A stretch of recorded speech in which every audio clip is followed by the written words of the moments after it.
The Mysterious Visitor of the Dawn. A motivational and reflective story. João lived alone in an isolated house in the middle of a dense forest. Solitude was his constant companion, something he chose to leave his past behind. The nights were silent, broken only by the sound of wind cutting through the trees and the occasional hoot of an owl in the distance. He believed he was at peace, but that feeling was shattered on a rainy night. At 3 a.m., a sharp knock at the door woke him up. Confused and scared, João got up to open it. Outside, there was no one. Only a small envelope lay on the ground, wet from the rain. Inside, there was an old photograph. The picture showed a smiling woman holding a baby in her arms. João didn't recognize the faces, but something about the photo deeply unsettled him, as if it carried an invisible weight. The following night, the same sound woke him up. Another knock at the door at the same time. This time, he found a rusty key left on the ground.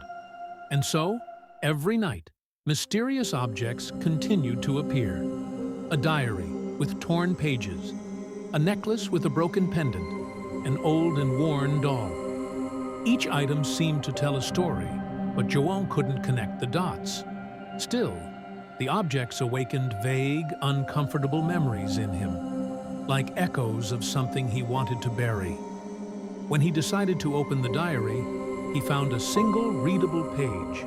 On it, the words were written, "You can run, but the past always finds a way to knock on your door." The phrase echoed in his mind like a sentence, bringing up fragmented memories. Images of a crying woman, a dark forest, and himself digging a hole in the ground flooded his mind, but he couldn't fully understand them. The nights became unbearable. João began sleeping with the lights on, fearing what might appear.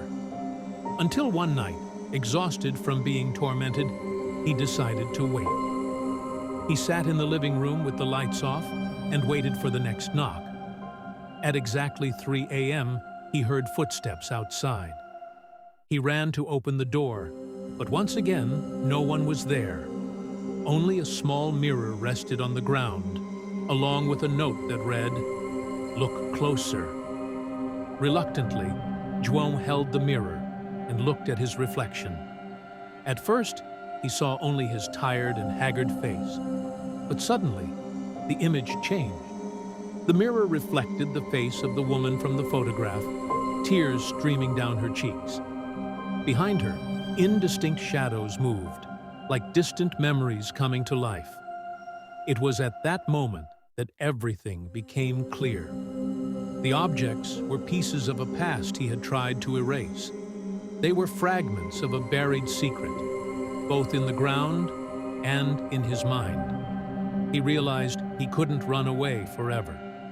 He gathered the mysterious items, held the mirror firmly, and walked toward the forest as if he knew what needed to be done. João disappeared that night. His house was found empty, the door left ajar, and all his belongings untouched. But for those who moved into the house after him, one mystery remained. Many reported hearing knocks on the door at dawn, always at 3 a.m. And, like João, they would find an object left outside. Some doors, it seems, should never be opened.